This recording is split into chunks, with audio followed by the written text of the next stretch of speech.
गया है। झूठ की दुकान नहीं है अब, ये झूठ का इन्होंने मॉल खोल दिया। जैसा शॉपिंग मॉल होता है ना, वैसा इन्होंने मॉल खोल दिया, मॉल। अब्दुल खालिक सेठ कपड़े वाला साहब मंच पे तशरीफ फरमा, अंसारी मोहम्मद उमैर साहब, अजीज नाकेदार साहब, और जिन लोगों ने अभी मुझे हिमायत दी और पार्टी के अंदर शामिल हुए ऐसे तमाम ही साथी मंच पे तशरीफ फरमा, पार्टी के तमाम ही जिम्मेदारान और इस जलसेगाह के अंदर तशरीफ फरमा बुजुर्ग हजरात, नौजवान साथी और जहां तक मेरी आवाज जा रही है ऐसी मेरी मां और बहनें, सबसे पहले मैं अंसारी उमैर साहब और उनके तमाम ही साथियों का, अजीज नाकेदार साहब और अभी जिन लोगों ने पार्टी के अंदर शमूलियत इख्तियार की ऐसे तमाम ही साथियों का मैं पार्टी के अंदर इस्तकबाल करता हूं और स्वागत करता हूं। दोस्तों और साथियों, 20 तारीख को असेंबली का इलेक्शन है और सबसे पहले मैं आज आप लोगों से 20 तारीख को असेंबली के इलेक्शन में मेरी अपनी जो निशानी है, मुझको जो मिली है, वो ऑटो रिक्शा है। 3 नंबर के बटन पर बटन दबाकर मुझको वोट देकर भारी अक्सरियत से कामयाब करे, मैं सबसे पहले आप लोगों से अपील करता हूं। कुछ दिन पहले यहां पर जाफरनगर में इसी जगह पर आज के एमएलए साहब का जलसा हुआ और जलसे में एमएलए साहब ने जाफरनगर वालों को डराने का काम किया। सर्वे नंबर 91 की झोपड़पट्टी में रहने वाले, मकान के अंदर रहने वालों को डराने का काम किया और बाकी उनके साथ जो पंटर लोग तकरीर करे, तो मैं तो नाम भी लेना पसंद नहीं करता, लेकिन आज मैं वक्त कम है इसलिए मैं मेन बातें बोलकर आज तकरीर खत्म करूंगा। 15 मिनट में बोलना है।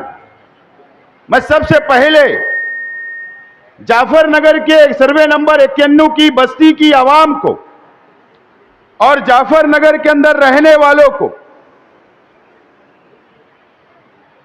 इस बात का ऐलान करता हूं कि जाफरनगर सर्वे नंबर 91 मेरे चाचा और उनके ग्रुप के लोगों ने सिर्फ इशार पौती की थी, लेकिन हमने जब ये मालूमात ली कि जो जिस शख्स से ये जमीन ली गई वो शख्स की ये जमीन नहीं है, तो हम लोगों ने वो सौदा कैंसिल कर दिया है, हमने वो सौदा रद्द कर दिया है और आप लोगों को कोई डरने की जरूरत नहीं। अगर वो जमीन मालक अगर वही होता और अगर वो जमीन ऐसा मान के चलिए अगर हम खरीद भी लेते, तो आप लोगों को हटाने का कोई इरादा नहीं था, बल्कि हम लोगों का इरादा था कि आपको वहीं पर जमीन का मालक बना देना, ये हमारा अपना इरादा था। लेकिन वो जमीन का सौदा हम लोगों ने रद्द कर दिया है, वो जमीन हम लोग नहीं ले रहे हैं और वो जमीन आइंदा अगर कोई लेगा भी तो हम आप लोगों के साथ खड़े रहेंगे। आप लोगों की बस्ती हम लोग उजड़ने नहीं देंगे, आप लोगों को हटाने नहीं देंगे। इस बात का मैं सबसे पहले खुलासा करता हूं। दोस्तों और साथियों, इस्लामपुरे के जलसे में आज जिस जगह जलसा हो रहा है, अल्लाह का करम है कि यहां पर पावरलूम की बस्ती है। जाफरनगर, गोल्डन नगर, या अगर हम आगे जाए फार्मेसी तक, सलाटर तक या दरेगांव तक हम चले जाए, तो अल्लाह का करम है, यहां पर पावर लूम सबसे ज्यादा शहर के अंदर, इस इलाके के अंदर है। इस्लामपुरे के अंदर जो मैंने मैनिफेस्टो का पहला वादा किया था, अगर आप लोग मुझको कामयाब करते हैं, आप लोग अगर मुझको असेंबली के अंदर भेजते हैं अपना नुमाइंदा बनाकर, तो उस वक्त भी मैंने ऐलान किया था और आज भी आपसे वादा करता हूं, अगर आप लोग मुझको एमएलए बनाकर असेंबली के अंदर अगर आप भेजेंगे, तो मैं आपको जिन जिन लोगों के 24 लूम का कारखाना है, मैं सोलार लगाकर आप लोगों को हुकूमत की तरफ से दूंगा। इस बात का मैं दोबारा ऐलान करता हूं। कई साथियों का, कई बुनकर भाइयों का यह सवाल मन में है कि वह कैसे लगेगा। तो मैंने आप लोगों से कहा था कि जिस तरीके से मस्जिद के ऊपर सोलार लगाने का काम हुकूमत की जानिब से मैंने किया, इंशाअल्लाह उसी तर्ज पे आप लोगों के कारखाने के ऊपर भी, आप लोगों के कारखाने पर भी हम लोग सोलार लगा कर देंगे। और मैंने कोई ये बात हवा में नहीं कही, हवा में कोई ऐलान नहीं किया। मैंने मुकम्मल मालूमात ली, मुकम्मल जानकारी ली और उसके बाद मैंने ऐलान किया हूं। आज मुझे बताइए, 1995 जब भारतीय जनता पार्टी और शिवसेना की सरकार थी, उस वक्त 125 रुपया पर लूम बिजली बिल था। उसके बाद हुकूमतें बदलती गई, उसके बाद हम लोग यूनिट के ऊपर आ गए, उसके बाद सब्सिडी मिलने की शुरुआत हुई और आज तक हुकूमत सब्सिडी दे रही है। आज तक हुकूमत हमको सब्सिडी दे रही है। मैंने उसकी मालूमात ली। अगर एक 24 लूम के कारखाने पर सोलार लगाना होगा तो 16 लाख रुपया एक कारखाने का खर्च आएगा, जिसके ऊपर सोलार लगेगा। हम ये हुकूमत की तरफ से करवाएंगे और हुकूमत को ये दलील देंगे कि हुकूमत पावर लूम बुनकर भाइयों को सब्सिडी देती है और बाकी पैसा बुनकर भाइयों को अदा करना पड़ता है। और जो बिल आती है वो 24,000 25,000 रुपया आती है। हुकूमत को मैं दलील दूंगा, हुकूमत को मजबूर करूंगा कानून बनाने पर कि हुकूमत का भी फायदा है और बुनकर भाइयों का भी फायदा है। अगर हुकूमत 16 लाख रुपया देकर अगर 24 लूम कारखाने वालों को सोलार फिट करती है हुकूमत की तरफ से, तो हुकूमत का सब्सिडी का पैसा भी बचेगा और बुनकर भाइयों का भी पैसा बचेगा और हुकूमत को वन टाइम एक मर्तबा ही सिर्फ सोलार का खर्च करना पड़ेगा और मेंटेनेंस भी हुकूमत बर्दाश्त करे। इस तरीके की कानून, इस तरीके की स्कीम बनाने का काम मैं वहां पर करूंगा। मैं आज शॉर्ट में बोल रहा हूं, मेरे पास बहुत डिटेल है, लेकिन मैं मुद्दे की बात आप लोगों को बोल रहा हूं। तो बुनकर भाइयों से मैं अपील करता हूं कि ये जो ऐलान मैंने किया हूं, मुझे समझता है कि ये बहुत बड़ा ऐलान है और ये सिर्फ मालेगांव के लिए नहीं बल्कि पूरे महाराष्ट्र के बुनकर भाइयों के लिए होगा। और हुकूमत से लड़कर, हमारी बात मनवाकर, मजबूत दलील देकर हम बुनकर भाइयों का साथ दे सकते हैं, आपका फायदा कर सकते हैं, आपकी मदद कर सकते हैं। ये बात मैं आज आप लोगों से अपील करता हूं कि आप लोग मुझको अपना नुमाइंदा बनाकर असेंबली के अंदर भेजिए। इंशाअल्लाह मैं आप लोगों का पहला लेटर अगर मैं दूंगा तो आपके कारखाने पर सोलार लगे और आपको बिजली बिल से निजात मिले। ये काम करने का मैं काम करूंगा, आप लोगों से मैं वादा करता हूं। आज मैं, ये पावर लूम इलाका है, मैं आज मालेगांव शहर के वो साइजिंग मालकान से भी एक अपील करने के लिए यहां पर खड़ा हुआ हूं। साइजिंग मालकान इस बात को मानते हैं, साइजिंग मालकान को इस बात का पता है कि जब एनजीटी का ऑर्डर आया तो साइजिंग सील हो गई थी, कारोबार बंद हो गया था। दिल्ली की कोर्ट के अंदर हमारा केस चला साइजिंग मालकान का और कई कानूनी पेपर कोर्ट ने मांगा, एनजीटी कोर्ट ने और वो पेपर बनाने का काम मैंने और हमारे साथियों ने किया था। और वो कैसे किया था, साइजिंग मालकान आप जानते हो। एनओसी कारपोरेशन से हम लोगों ने दिलाई आपको, उसके बाद से एक भी एनओसी आप लोगों को नहीं मिली। आज के एमएलए साहब ने भी लेटर दिया, कोशिश की, लेकिन एक भी एनओसी नहीं मिली।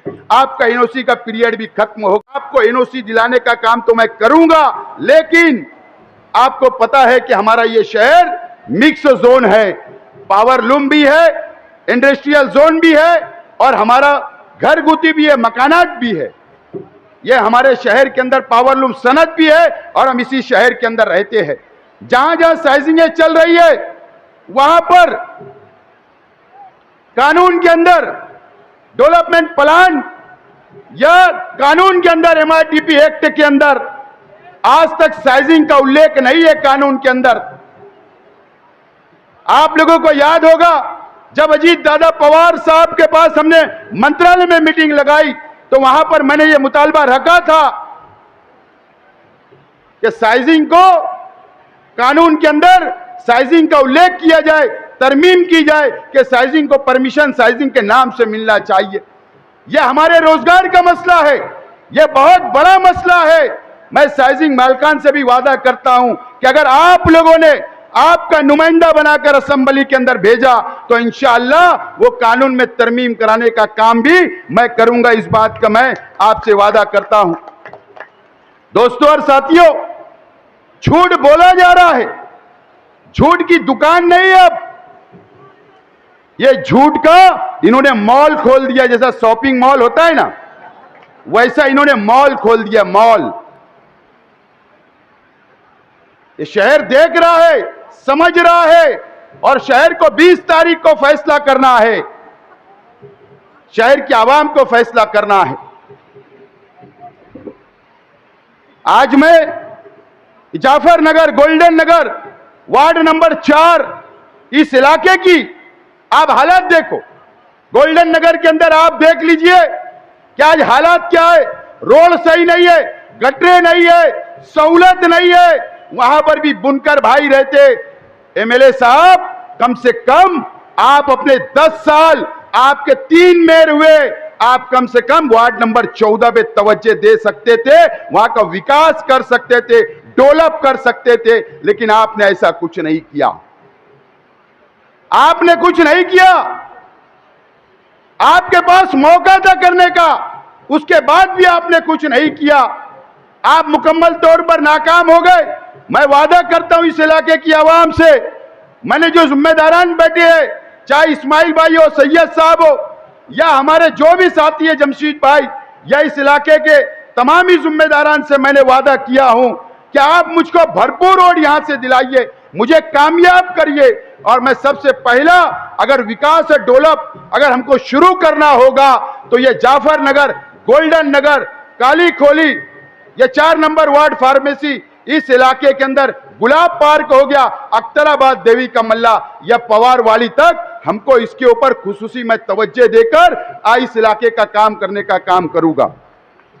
दोस्तों और साथियों, आज मेरी मां बहनें भी मेरी तकरीर सुन रही है, मेरी बातों को सुन रही है। आज मैं मेरी मां बहनों से सवाल करना चाहता हूं कि मेरी मां बहनें, आप बताइए कि आपने 2019 में मालेगांव शहर के एमएलए मुफ्ती इस्माइल साहब को आपने वोट दिया था। मेरी मां बहनें, वोट देने के बाद आप बताइए कि 5 साल आपका सुख और दुख में आए क्या? 5 साल आपके पास आए क्या? 5 साल मेरी मां बहनें, आपका इन्होंने कोई काम किया क्या? आपके लिए कोई स्कीम बनाई क्या? या आपके लिए कोई गार्डन तामीर किया क्या? या आपके लिए जो हॉस्पिटल, सिविल हॉस्पिटल था जहां पर हमारी मां बहनों का इलाज होता था, वो हॉस्पिटल भी नदिया के उस पार चला गया। एमएलए साहब की ये नाकामी है मेरी मां बहनें। या आपको, आपसे दुआएं लेते हैं, आप उनके लिए रोजा रखते हैं, नमाज पढ़ते हैं, लेकिन आपका वोट ले जाकर आज के एमएलए साहब मुफ्ती इस्माइल साहब भारतीय जनता पार्टी और शिवसेना के पास सौदा कर लेते हैं। इस शहर की मां बहनों का, वोटों का, इस शहर की आवाम का इन्होंने सौदा करने का काम किया और इन्होंने करोड़ों रुपया रिश्वत लेकर अपना घर भरने का काम किया है।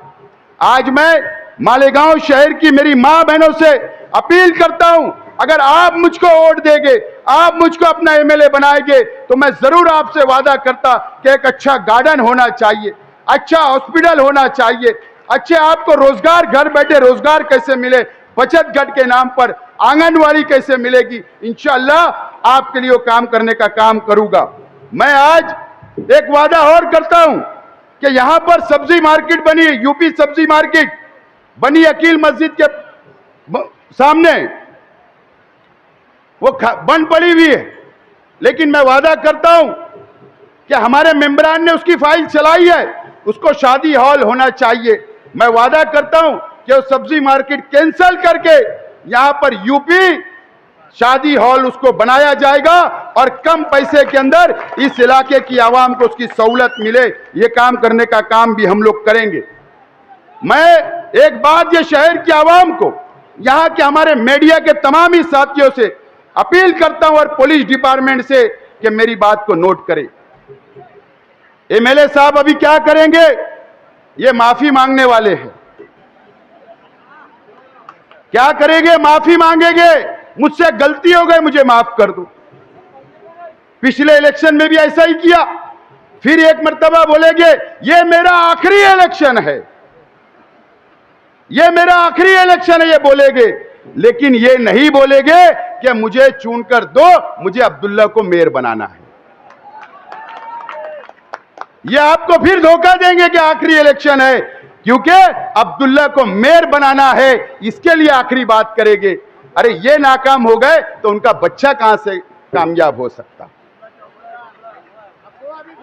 नोट करो, यह जाफरनगर के अंदर जलसे के बाद क्या हुआ, हमारे साथियों ने कहा अगर सच्चाई होती कि हमारे कार्यकर्ता ने ऐसा किया, सच्चाई होती कि मेरे परिवार ने ऐसा किया, तो ये 24 घंटे नहीं, ये 24 घंटे वहीं सो जाते थे, ये वहीं सो जाते थे।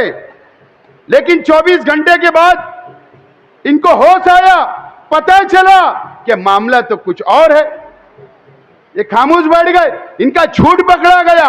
नहीं तो आज मैं हमारे शहर की पुलिस डिपार्टमेंट से मैं अपील करता हूं कि लीजिए प्रेस कॉन्फ्रेंस, बताइए शहर को सच्चाई कि वो केस कौन था, उसको मारने वाले लोग कौन थे, बताइए। हम तैयार है, अगर हमने गुनाह किया होगा तो हमें कार्रवाई हमारे पे होना चाहिए, लेकिन पुलिस मुझे लगता है आने वाले दिनों के अंदर ये बातें बताएगी और मुझे मालेगांव शहर की पुलिस के ऊपर पूरा विश्वास और भरोसा है कि वो दूध का दूध और पानी की पानी करेगी। दोस्तों और साथियों, ये शहर के अंदर इस तरीके से और भी पूरे शहर के अंदर इसी तरीके से इलेक्शन लड़ना चाहते हैं। गुरुवार वार्ड के अंदर भी यही करने वाले हैं। हमारे कार्यकर्ता को छेड़ा जाएगा, उनसे जानबूझ के लड़ाई ली जाएगी और इल्जाम लगाया जाएगा मेरे परिवार पर, मेरे कार्यकर्ताओं के ऊपर। पुलिस डिपार्टमेंट से मेरी अपील है कि ये तमाम ही चीजों पर नजर बनाकर रख के इस तरीके का पाखंड ये लोग करने वाले हैं, इनकी जमीन खसक गई है। मैं आज आप लोगों से अपील करता हूं, 10 बज गए, अपील करता हूं कि आप 20 तारीख को रिक्शा निशान पर वोट देकर भारी अक्सरियत से कामयाब करें और हमारा जलसा जो बड़ा झुट्टा कल आ रहा है, जहां पर उसका स्टेज लगेगा, जुमा के दिन हमारा स्टेज वहीं लगेगा, जहां उसका स्टेज लगेगा जुमा के दिन वहीं लगेगा, सलाम चाचा रोड पर। और वहां पर मैं तमाम ही और राज से पर्दा उठाने वाला हूं और मैं वहीं पर इनका समाचार भी आप लूंगा। यहाँ वक्त कम था, बहुत बहुत शुक्रिया। शेख आसिफ आगे बढ़ो।